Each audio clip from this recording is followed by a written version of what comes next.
من الأرواح مقتحمين واجب الاحترام معزز بزرگوں دوستوں اور بھائیوں، شعبان معظم کی آج 13 تاریخ ہے۔ کل ہفتے کے دن گزر جانے کے بعد جو رات آئے گی، جو شعبان کی 15ویں رات ہے، جس کو لیلۃ النصف من شعبان کہا جاتا ہے، لیلۃ مبارکہ مبارک رات، اور اسی طرح لیلۃ البراءت شب براءت بھی اس کا نام ہے۔ ہمارے یہاں زیادہ تر مشہور اس کا نام شب برات ہی ہے۔ شاید فارسی زبان میں رات کو کہتے ہیں، اور برات کا معنی کسی چیز سے پاک صاف ہو جانا، بری ہو جانا۔ گویا جو بندہ اس رات کے اندر اللہ سے مغفرت مانگتا ہے، بخشش مانگتا ہے، توبہ استغفار کرتا ہے، تو اللہ رب العزت اس کو گناہوں سے پاک صاف کر دیتے ہیں۔ اس لیے اس رات کو شب براءت کہا جاتا ہے۔ میرے محترم دوستو، ایک بات میں اکثر کہا کرتا ہوں، اللہ رب العزت نے جناب محمد کریم صلی اللہ علیہ وسلم نے جو ہمیں دین عطا فرمایا ہے، جس کو دین اسلام کہا جاتا ہے، جس کا نام خود اللہ رب العزت نے دین اسلام رکھا ہے، اور جس کو اللہ پاک نے خود ہمارے لیے پسند کیا ہے، اور اس کے متعلق اللہ رب العزت نے یہ ارشاد فرمایا کہ میرے نزدیک دین اسلام ہی دین ہے، اللہ کا پسندیدہ دین، اللہ کے ہاں دین کہلانے کا مستحق دین، جو اللہ رب العزت نے خود ہمارا نام رکھا، وہ سماکم المسلمین، وہ دین اسلام ہے۔ اس دین اسلام کے اندر میرے محترم دوستوں کسی بھی معاملے میں اپنی مرضی نہیں ہے۔ اللہ اور اس کے رسول صلی اللہ علیہ وسلم کی بات ماننے کا نام دین ہے، عبادات کا نام دین نہیں، سجدے کرنے کا نام دین نہیں، روزے رکھنے کا نام دین نہیں، نفل پڑھنے کا نام دین نہیں، راتیں جاگنے کا نام دین نہیں ہے۔ دین اللہ اور اس کے رسول صلی اللہ علیہ وسلم کی اطاعت کا نام۔ اس کو ایک مثال سے یوں سمجھ لیں، ایک شخص بہت اچھے طریقے سے آداب اور سنن اور مستحبات کا خیال رکھ کے نیک نیتی کے ساتھ وضو کرتا ہے،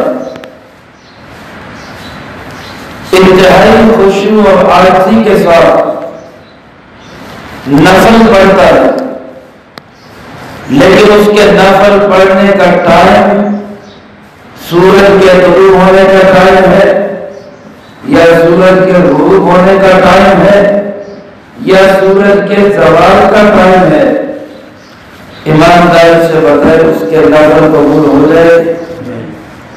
نہیں ہو۔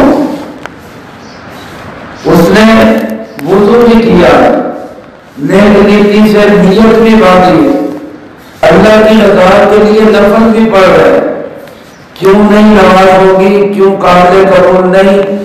کہ اس نے رسول اللہ صلی اللہ علیہ وسلم کی سنت کو چھوڑ دیا، اطاعت نہیں کی۔ فرما برداری نہیں کی، بات نہیں مانی،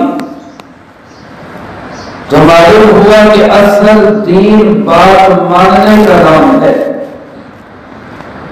ایک شخص روزہ رکھتا ہے، اب مثال کے طور پہ روزے کے کھلنے کا ٹائم 6:30 پر ہے، مثال عرض کر رہا ہوں، 6:30 پر ہے۔ شریعت کہتی ہے، دین کہتا ہے، اسلام کہتا ہے، اللہ کا حکم ہے، رسول اللہ صلی اللہ علیہ وسلم کا فرمان ہے کہ غروب آفتاب ہو جائے پھر روزہ کھولنا۔ اب وہ شخص کہتا ہے کہ میں تو 1 منٹ پہلے روزہ کھولوں گا، سارا دن اس نے فرما برداری سے روزہ رکھا، کوئی نافرمانی نہیں کی، کسی سے لڑائی جھگڑا نہیں کیا، کوئی حرام کاری نہیں کی، اللہ کی فرما برداری اور رسول اللہ صلی اللہ علیہ وسلم کی اطاعت میں سارا دن روزے کے ساتھ گزارا، 1 منٹ پہلے روزہ کھول لیا کہ میں تو اپنے وقت سے 1 منٹ پہلے کھولوں گا۔ آپ ایمانداری سے بتائیں روزہ ہو جائے؟ نہیں ہوگا، کیونکہ بات ماننے کا نام دین ہے۔ ہر کہیں ہم جاتے ہیں، اللہ ہم سب کو توفیق نصیب فرمائے، بار بار اپنے گھر کی حاضری کی، اپنے محبوب کے روزے پہ جانے کی، باادب سلام پیش کرنے کی، اللہ ہم سب کو توفیق نصیب فرمائے۔ حج کا سب سے بڑا حکم وقوف عرفہ ہے۔ 9 ذی الحج کو عرفات کے میدان کے اندر پہنچنا، وہاں قیام کرنا۔ 9 ذی الحج کو علماء نے لکھا ہے 9 ذی الحج کی غروب آفتاب تک، بلکہ رات تک بھی کوئی پہنچ جائے تو اس کا وقوف عرفہ کا فرض ادا ہو جاتا ہے۔ لیکن ایک شخص 9 ذی الحج کو میدان عرفات میں نہیں جاتا، 9 ذی الحج کو میدان عرفات میں نہیں جاتا، 10 ذی الحج سے لے کر اگلے سال 8 ذی الحج تک میدان عرفات میں پورا سال قیام کرتا ہے۔ آپ ایماندار سے بتائیں اس کے قیام کا رتی بھر بھی ثواب ملے گا؟ کیوں یہ بات نہیں مانا؟ اللہ اس کے رسول کی اطاعت نہیں کی صلی اللہ علیہ وسلم۔ میرے محترم دوستو، ایک ہی بات آپ ان ساری مثالوں سے سمجھ سکتے ہیں، بے شمار مثالیں، لیکن میں اسی پہ اکتفا کر کے آگے بڑھتا ہوں کہ اللہ کے نزدیک، رسول اللہ صلی اللہ علیہ وسلم کی نزدیک وہ عبادت قابل قبول ہوگی جو عبادت اللہ اس کے رسول کی اطاعت والی ہو، فرما برداری والی ہو، اور جو اللہ اس کے رسول کی فرما برداری والی نہیں ہے، وہ اللہ اس کے رسول کے نزدیک کتنی بھی اچھی عبادت ہو، وہ اللہ کے ہاں قابل قبول نہیں۔ اگلی بات ہے شب برات،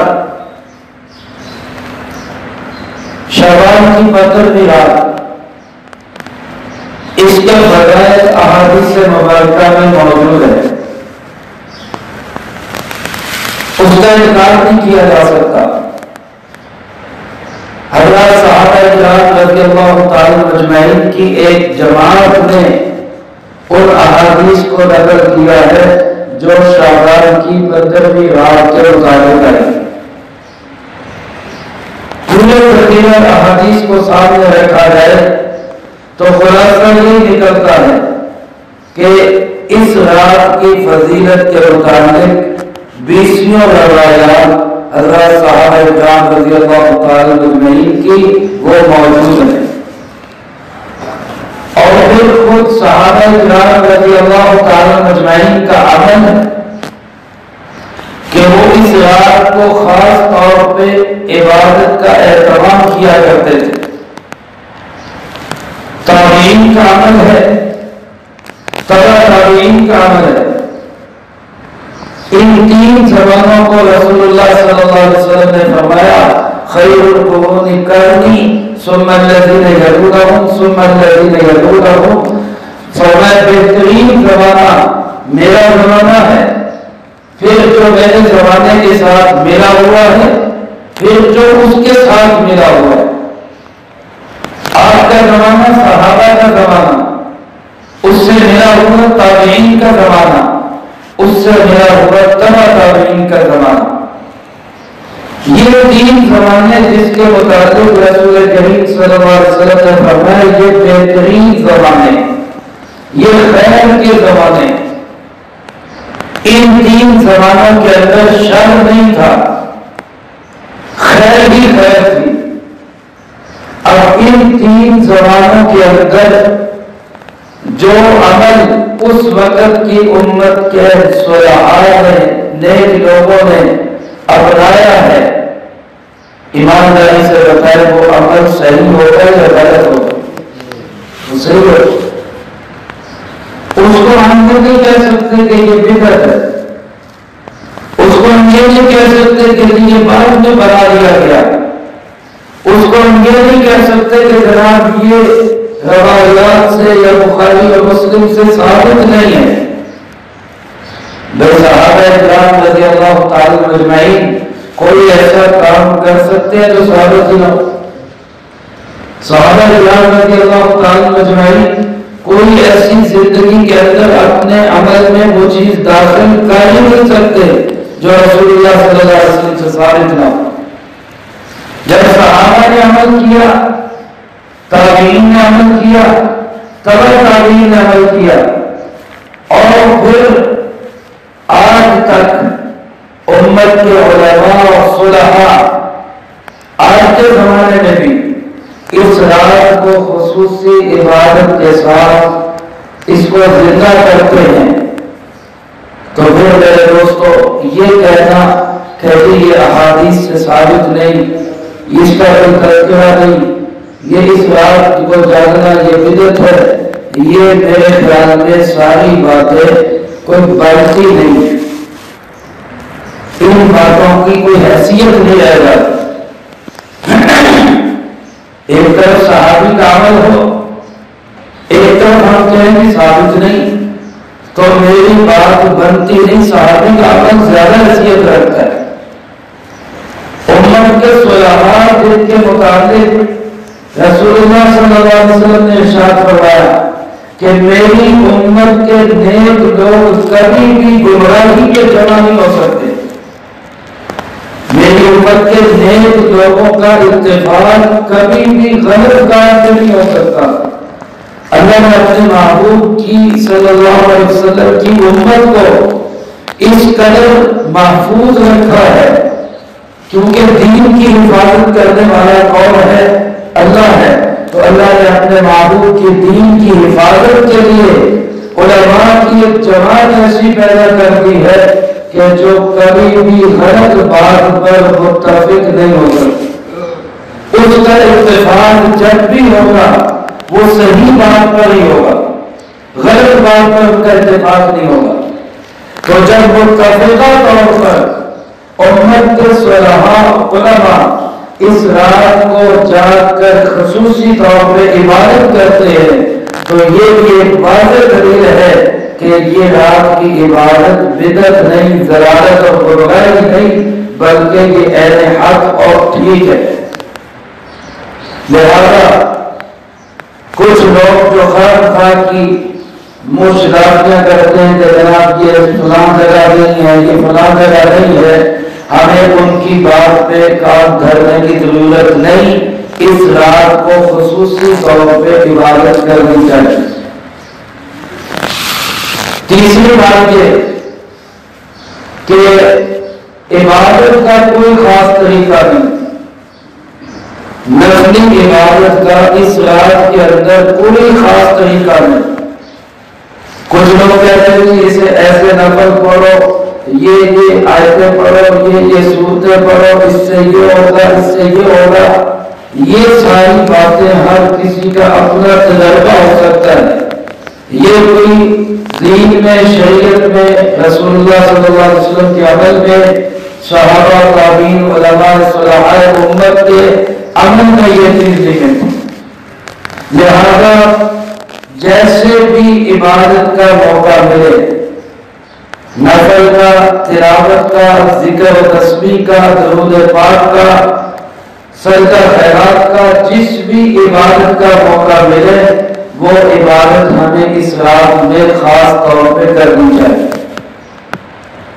بخشش والی رات ہے، روایات میں آتا ہے رسول اللہ صلی اللہ علیہ وسلم نے فرمایا رب العالمین اپنی شان کریمی کے مطابق اور اپنی شان کے مطابق اس آسمان دنیا میں تشریف لاتے ہیں اور اعلان کرتے ہیں اللہ بالمستغفر فاغفر لہ، ہے کوئی مجھ سے بخشش مانگنے والا میں اس کو معاف کر دوں، ہے کوئی دنیا کا دکھی ستایا ہوا جس کو لوگ سینے سے نہیں لگاتے، جس کو لوگ دکھار رہے ہیں، اللہ فرماتے آؤ میں اس کو اپنی رحمت والے دامن میں چھپا دے گا، ہے کوئی مجھ سے رزق کا سوالی میں اس کے لیے رزق کے دروازے کھول دیتا ہوں۔ تو اس بخشش والی رات کے اندر، اس رحمت والی رات میں جس میں رسول کریم صلی اللہ علیہ وسلم نے فرمایا، حدیث مبارک کا مفہوم فرمایا کہ قبیلہ بنو کلب کی بکریاں، بنو کلب ایک قبیلہ جس کے پاس بہت بڑی تعداد میں بکریاں ہوتی تھی، آپ نے فرمایا ان کی بکریوں کے جسموں پر جتنے بال ہیں ان بالوں کی تعداد کے مطابق اللہ لوگوں کی بخشش فرمائے اس ایک رات میں۔ تو اس رحمت والی، بخشش والی، عنایت والی اور اللہ کی طرف سے برکت والی رات کو ہمیں ضائع نہیں کرنا چاہیے۔ اس رات کے اندر جتنا ہو سکے خصوصی طور پہ عبادت کرنی چاہیے، لیکن عبادت ضروری نہیں پوری رات کی جائے، بلکہ لوگوں کو دکھانے کے لیے اور شور مارنے کے لیے، بتانے کے لیے، فخر کے لیے اسی جی ساری رات جاگ گئے، اسی جی ساری رات جاگ گئے، پھر صبح پوچھتے ہیں تو کتنی دیر جاگے، تو کتنی دیر عبادت کی تھی۔ یہ بھی ذہن میں رکھیں یہ رات کا جاگنا فرض نہیں ہے، لازمی نہیں ہے کہ آپ دوسروں سے سوال کرتے پھرے، نفلی عبادت ہے، کسی کا دل کرتا ہے اللہ توفیق دیتا ہے وہ کر دے، کوئی نہیں کر سکتا تو کوئی پابندی نہیں، نہ گناہ ہے۔ ایسی کوئی بات نہیں کہ اگر کوئی شخص رات کو نہیں اس نے عبادت کی تو صبح آپ اس کو بٹھائے میں کھڑا کرنے کے جناب کیوں نہیں عبادت کیا، کوئی بات نہیں ہو سکی، ٹھیک ہے، ایک کام ضرور کر لیں، ایک کام میں اور آپ سارے ضرور کر لیں، نیت کر لیں کہ انشاءاللہ کریں گے۔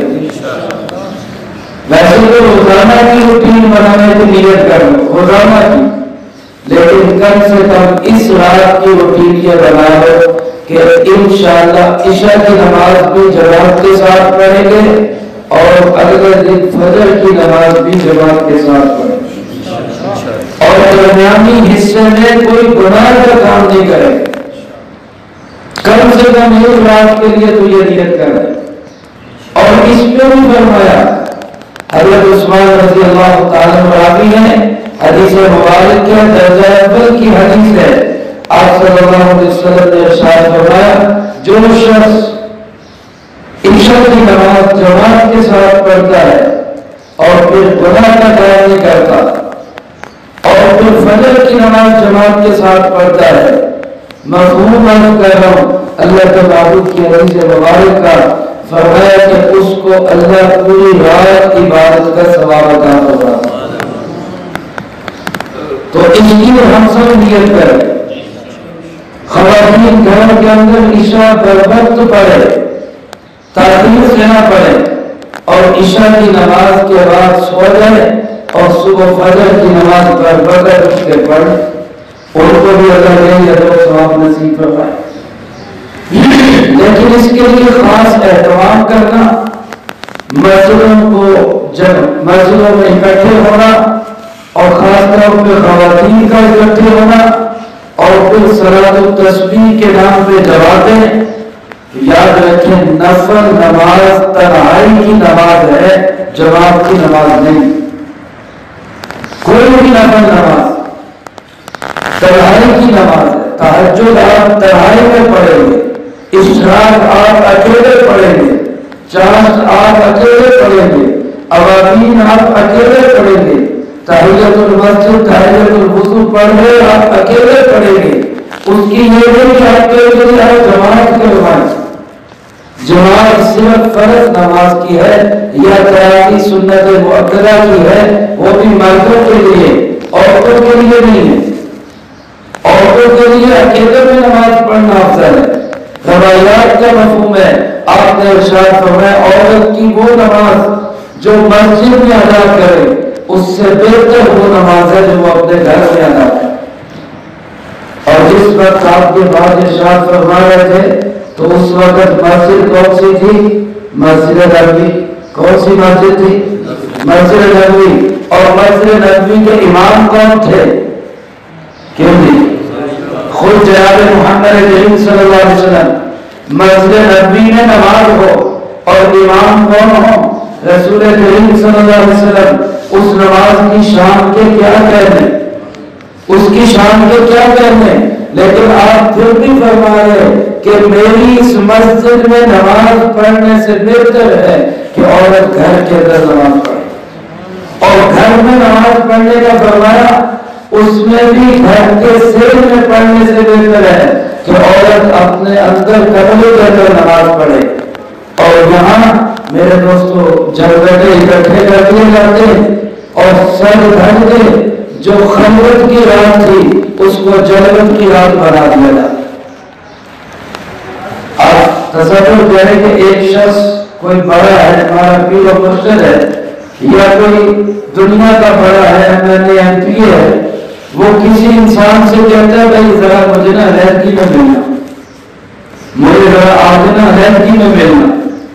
اب اس کا کیا مطلب ہے کہ اس نے اس بندے کو خاص اہمیت دی ہے، اس نے اس بندے کو خاص اہمیت دی ہے، اسی لیے وہ کہہ رہے مجھے علیحدگی میں آ کے ملنا. لیکن یہ کیا کرتا ہے؟ وہ کہتے ہیں مجھے علیحدگی میں آ کے ملنا، یہ 10 بندے ساتھ لے کے چلا جاتا ہے. تو کیا کہیں گے اس نے اس کی قدر کی کہ نہ قدری کی؟ نہ قدری.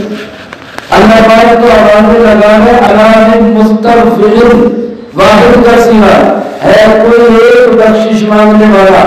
تنہائی میں آؤ، علیحدگی میں آؤ، چپکے چپکے مجھے اپنے مسئلے بتاؤ، میں تمہارے مسئلے حل کرنے والا ہوں. اور ہم جو ہے جب گٹا اکٹھا کر کے لے جاتے ہیں اور اس میں کھیل تماشے کر کے اس رات کو ضائع کرتے ہیں.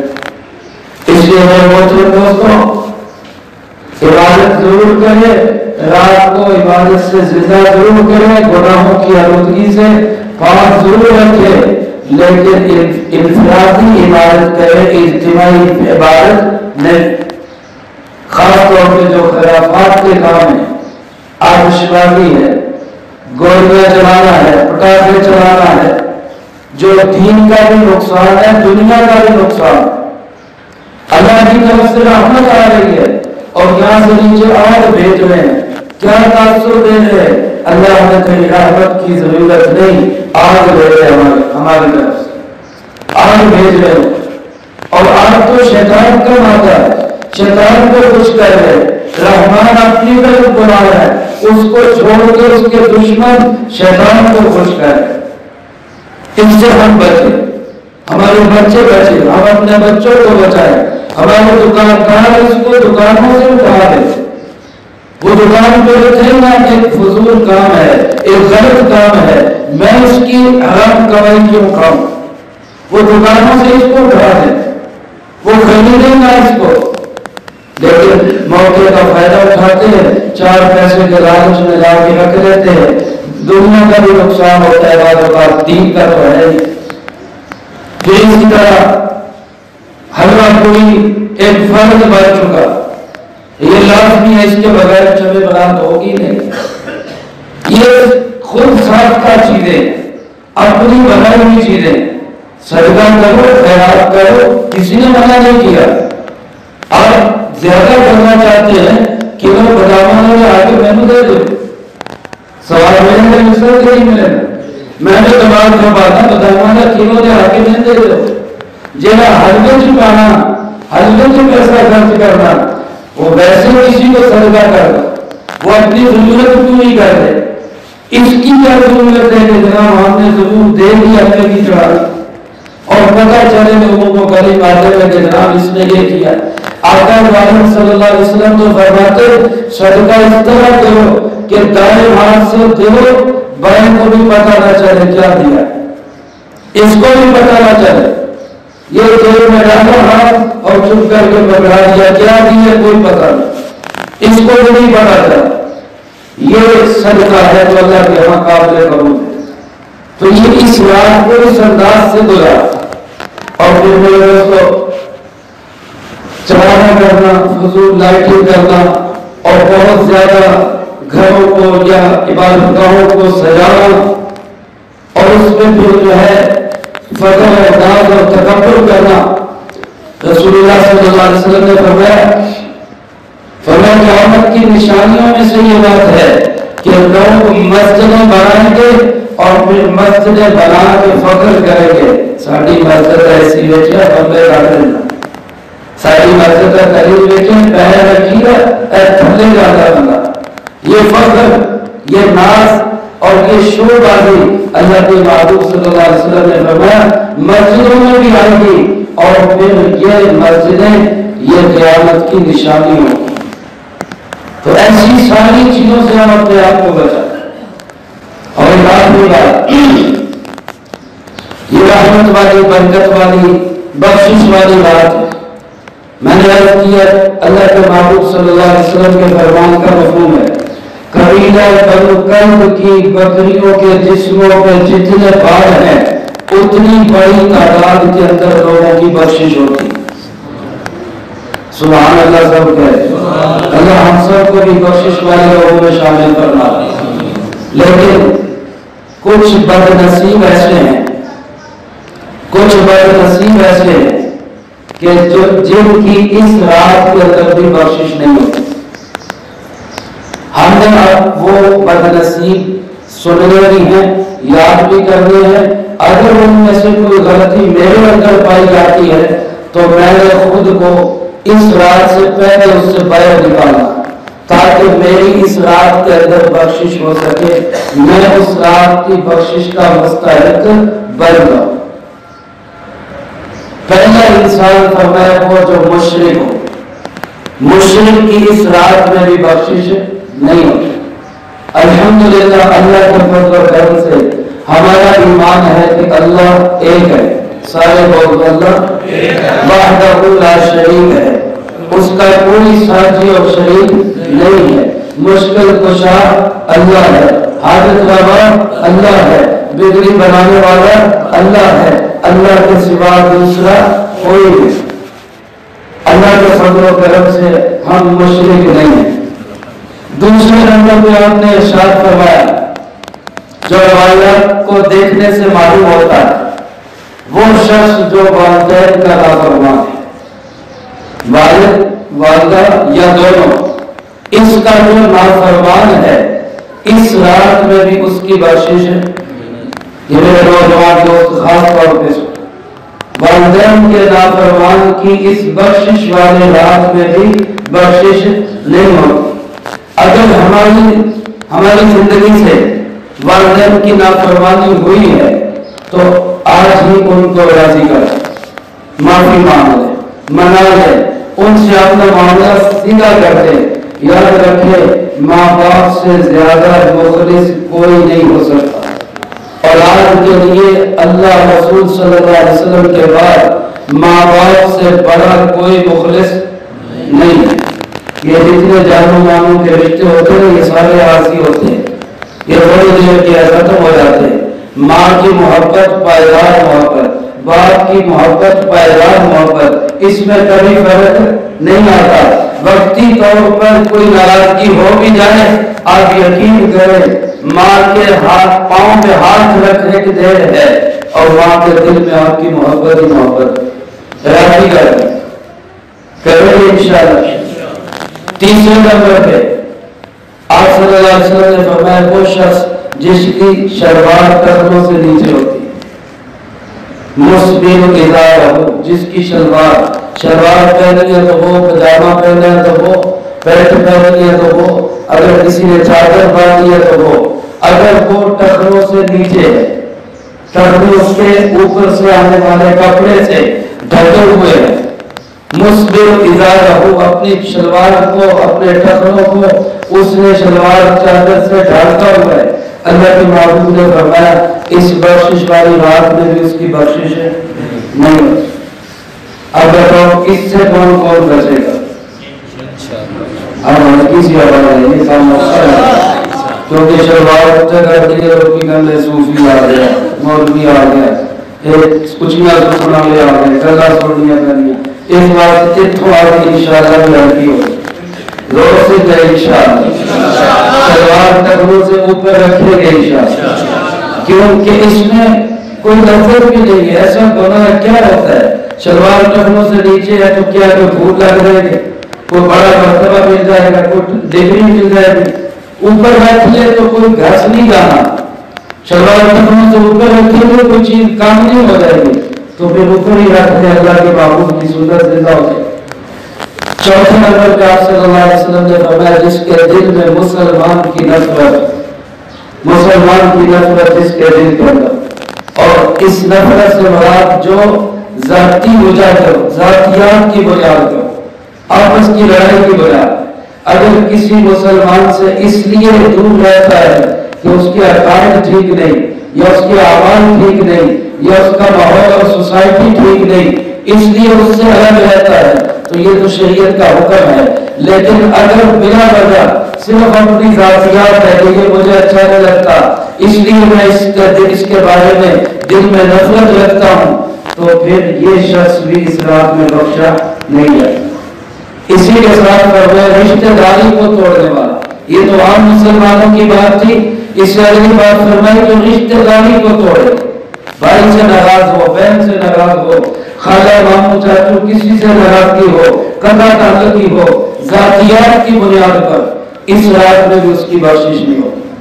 ایک فرمایا جو قاتل ہے اس کی بخشش نہیں ہوتی ایک فرمایا جو زنا کرنے والا ہے اس کی بخشش نہیں ہوتی اور ایک فرمایا جو شراب کا عادی ہے شرابی ہے توبہ بھی نہیں کرتا اس کی بھی اس رات میں بخشش نہیں ہوتی. یہ 8 قسم کے مجرم ایسے ہیں اس بخشش والی رات میں بھی ان کی بخشش نہیں ہوتی. اب میں نیت کرے اگر پردہ نہیں گناہوں سے بچایا ہوا ہے تو اللہ کا شکر ادا کرے الحمدللہ کرے اور اگر ان میں سے کوئی چیز ہے تو پھر نیت کر کے اللہ کے گھر میں بیٹھے کہ انشاءاللہ اس چیز کو ہم ختم کریں گے اور اس بخشش والی رات کی بخشش کے مستحق بنیں گے انشاءاللہ. اور میرے بھائیو روزہ بھی اس رات کا ایک روایت کے اندر ہے صرف ایک روایت ہے جس میں روزے کا ذکر ہے. اس لیے اگر کوئی شخص روزہ رکھ لے تو یہ نہ کہا جائے کہ کیوں رکھ لیا ہے ہی اور اگر کوئی نہیں رکھتا تو یہ نہ کہا جائے کہ کیوں نہیں رکھا. نفلی روزہ ہے اللہ کسی کو توفیق دے تو ضرور رکھنا چاہیے. آپ صلی اللہ علیہ وسلم چاند کی 13 14 15 کو ہر مہینے روزہ رکھتے تھے. شعبان میں آپ کثرت کے ساتھ روزہ رکھتے تھے شعبان کے مہینے اس لیے اگر کوئی رکھ لیتا ہے تو بہت بڑی اجر کی بات ہے. اللہ ہم سب کو اس دن اور رات کی فوائد اور فضائل سے فائدہ اٹھانے کی توفیق نصیب فرمائے. کل ہفتے کا دن گزرنے کے بعد جو رات ہے یہ شب برات ہے اور اتوار کا دن جو ہے وہ شب برات کے بعد کا دن روزے کا دن ہے. اللہ ہم سب کو عمل کی توفیق نصیب فرمائے. وآخر دعوانا الحمدللہ رب العالمین.